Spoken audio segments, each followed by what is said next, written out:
Este video será algo más tranquilo de lo que estamos acostumbrados y el día de hoy les voy a hablar de lo que es la estructura de las revoluciones científicas de Thomas Kuhn, específicamente del cuarto capítulo que habla acerca de la ciencia normal como la resolución de enigmas. Tenemos que hablar en este caso una pequeña introducción, ya que no estoy presente con la clase, pero me gustaría hablar un poquito de las cuatro principales objeciones que hace Kuhn hacia la filosofía clásica de la ciencia. Una de estas objeciones es la crítica en este caso, perdón, déjenme pongo un poquito más grande, es la crítica a la distinción entre el contexto de descubrimiento y el contexto de justificación. Hablaremos en este caso que se justifica a través de la ciencia normal un poquito más la forma en la cual se está obteniendo algo o el resultado, en lugar de como tal lo que estamos descubriendo, ya que lo que descubrimos no es generalmente nada nuevo. La segunda objeción que hace en este caso a la filosofía de la ciencia clásica o normal es una crítica a esta distinción que existe entre los términos teóricos y observacionales con que se elabora cada una de las hipótesis y teorías. Dejemos esto en claro porque es un punto bastante importante. Esta crítica nos dice que como tal, generalmente un término teórico ya se le da a algo que estamos observando. Por lo tanto, prácticamente se podría decir que estamos hablando desde la hermenéutica. ¿Qué quiere decir esto? El fenómeno que estás analizando ya lo estás analizando desde una perspectiva. Ya sabes más o menos qué es lo que estás buscando de él y la forma en la cual lo estás observando. Se habla en este caso, por ejemplo, en estudios acerca de turismo, que se plantea un horizonte. Por lo tanto, tú ya tienes una línea base de lo que vas a estar estudiando. La tercera de las objeciones que existe en este caso en relación con la filosofía clásica de la ciencia es una crítica al privilegio de un análisis lógico formal cuando se establecen las hipótesis y teorías. Esto lo dice muy claro cuando habla del paralelismo. Cuando nosotros planteamos un análisis acerca de algún fenómeno desde la ciencia normal, hablamos de que hay algo que siempre nos va a estar guiando y nos va a mantener ahí. Podemos tener cierto grado de libertad. Sin embargo, no nos vamos a alejar de la línea base, que en este caso sería nuestro paradigma. Este criterio, este privilegio es debido a que generalmente el salirte de un precepto básico no nos va a permitir encontrar algo nuevo. Y por último tenemos una cuarta crítica que en este caso es el abordaje sincrónico a la hipótesis de las teorías. Sabemos muy bien que tenemos una línea base, sabemos muy bien que en el intermedio de donde estamos nosotros hay un precepto teórico y hay un precepto práctico de cómo podríamos abordar este fenómeno. ¿Cómo? A través de la resolución de los diferentes enigmas que se nos están planteando. Ahora, entrando de lleno en este caso con la presentación, tendremos que la ciencia normal sirve para resolver enigmas. Ahora, la ciencia normal tiene tres principios básicos.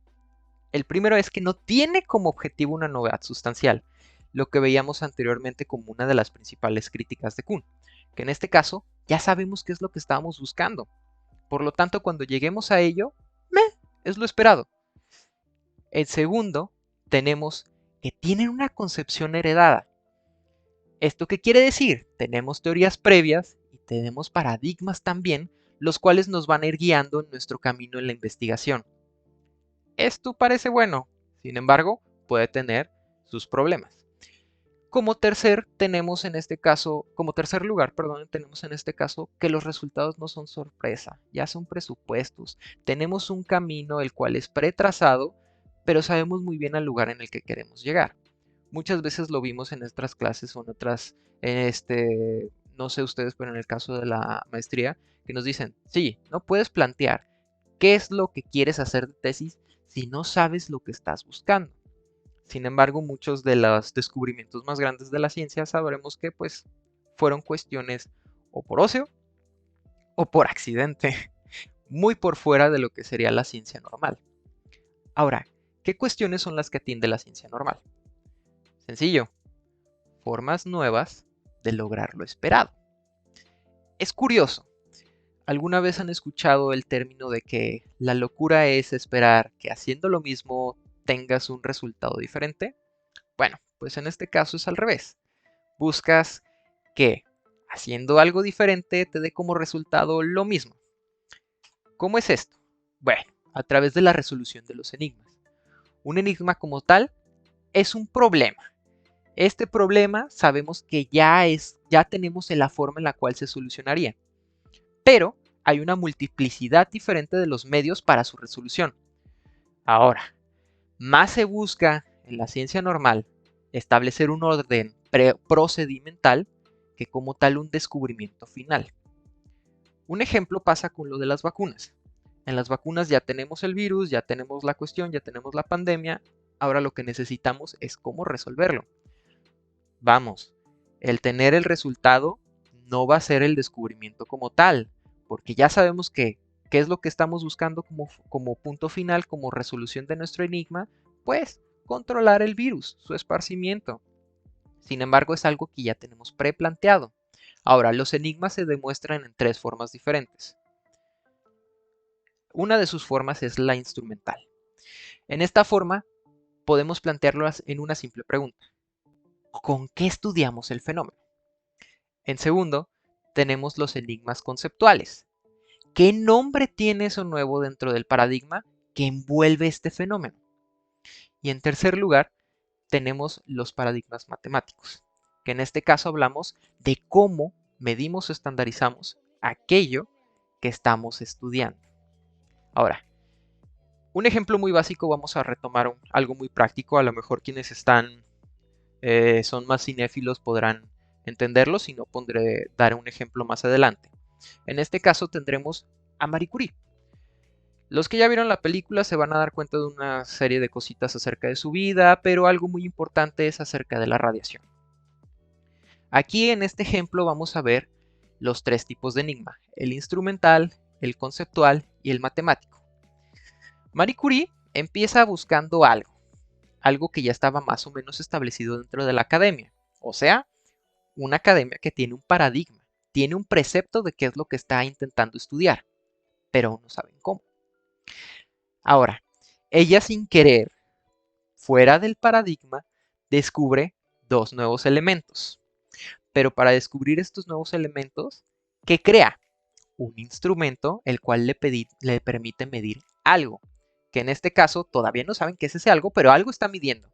El efecto de la reacción que tienen este tipo de elementos hacia, no recuerdo si es en este caso electricidad, pero generan un tipo de movimiento, ¿no? Perdónenme que no soy en este caso experto en el tema, pero generan un instrumento que les permite medir ¿qué? El nuevo concepto que va a generar, que es que la radiación de estos dos nuevos elementos, una radiación que genera algo o un efecto dentro de las personas. Diferentes, porque veíamos que en este caso tiene aplicaciones tanto de tipo médico como de tipo químico. Pero este genera resuelve un tercer enigma, que sería el matemático. Ya tenemos el instrumento con que lo vamos a medir. Ya tenemos el concepto de qué es lo que estamos midiendo. Ahora nos hace falta el matemático, la estandarización de la medida de lo que estamos, en este caso, estudiando. Marie Curie, si se fijan al principio de la película, no es muy amada por la academia ni ¿por qué? Porque se sale de los paradigmas. Justo es esto, regresando en este caso a la presentación, es porque en el caso de la ciencia normal tendremos estos tres puntos. ¿Qué es lo que está evitando la ciencia normal? Simple, la metafísica, o sea, una visión subjetiva acerca del estudio de algo. ¿Por qué? Porque preferimos en este caso un enfoque que sea objetivista o hermenéutico. Cuando tú los juntas, vas a tener algo muy bello que le llamamos el pragmatismo. O sea, la ciencia que estés generando va a tener una aplicación rápida dentro del campo real. ¿Qué es esto? Como tal lo que estamos viendo, como les mencionaba hace un momento, el ser objetivo vamos a tener algo. Es una ciencia positiva. Genera algo, un valor que es medible y se puede ver y se puede tangir. No es algo que esté volando, no es algo que esté dependiente de la percepción, que es muy importante retomarlo, por ejemplo, en el caso de la psicometría, que es súper utilizada en las ciencias sociales, pero además es hermenéutico. Esta facción hermenéutica le permite a él poder plantearse la forma en la cual va a analizar el objeto que tiene ahí para su estudio. Después tenemos que la segunda problemática es que requieren de mucho tiempo. Y el tiempo es dinero. Cuando tú te dedicas a trabajar para una universidad y tú tienes un presupuesto, obviamente tienes un tiempo límite para generar tu investigación. No lo vemos en este caso con diferentes tipos de instituciones. Y por último, se aleja un poquito del ser crítico por no estar fuera del paradigma central. Ejemplo muy clásico, Stephen Hawking, cuando empieza a plantear sus propias teorías, que se alejan muchísimo, en este caso de la física paradigmática, que ya estaba preestablecida tanto en Estados Unidos como en Inglaterra, era una ley prácticamente universal. Él plantea algo que está muy por fuera, pero que tiene un paralelismo a la práctica matemática que ya estaba preestablecida. Entonces, con este centro, ¿qué es lo que estaba tratando de decir Kuhn acerca de la ciencia normal? Simple. Conclusión en amplias palabras. Es una crítica al análisis lógico que está generando la ciencia normal, a su análisis formal y a su análisis sincrónico. ¿Por qué? Porque ya sabemos o tenemos un precepto de lo que estamos buscando, que este va al final. ¿Cómo empiezas tú a buscar algo que ya sabes qué es? Cuando estás buscando, por ejemplo, un objeto, es sencillo. Sabes la forma, sabes cómo es, más o menos tiene sus características, entonces sabrás más o menos en dónde lo puedes encontrar. Un ejemplo muy sencillo es el del cuchillo. Tú sabes cómo es un cuchillo, tienes un precepto de lo que hace el cuchillo y sabes más o menos dónde se encuentra un cuchillo. Vas a buscar el cuchillo, ¿en dónde? En la cocina. Ahora, te das cuenta que dentro de ese paradigma de que el cuchillo es para cocinar, se puede ampliar un poco más o se puede mejorar, porque resulta que también hay otro tipo de cuchillos tácticos, que eso no los vas a encontrar en la cocina. Entonces se generan dos líneas dentro de un mismo paradigma. El cuchillo, que es un objeto punzocortante, el cual tiene ahora dos funciones. Esto es lo que empieza a criticar Kuhn. ¿Por qué? En el momento en el que tú ya estás buscando algo y sabes qué es lo que quieres, vas a tener una línea recta hacia lo que estás haciendo. Lo hablaba un poquito en este caso con el enigma matemático, conceptual e instrumental, que en las ciencias sociales es muy claro. En este caso pasó con la psicometría. La psicología se sale mucho de los paradigmas centrales de la ciencia y también se ha peleado un poquito en este caso con lo que sería la ciencia normal cuando hablamos de psicoanálisis, pero no entremos en ese tema. Sin embargo, se logra acoplar a su paradigma. ¿Cómo? Generando instrumentos para las ciencias sociales, que son las encuestas psicométricas, que convierten los valores en algo matemático que se puede estandarizar, se puede medir, hablando de algo que no es tangible. ¿Cómo qué? La percepción de las personas hacia un fenómeno.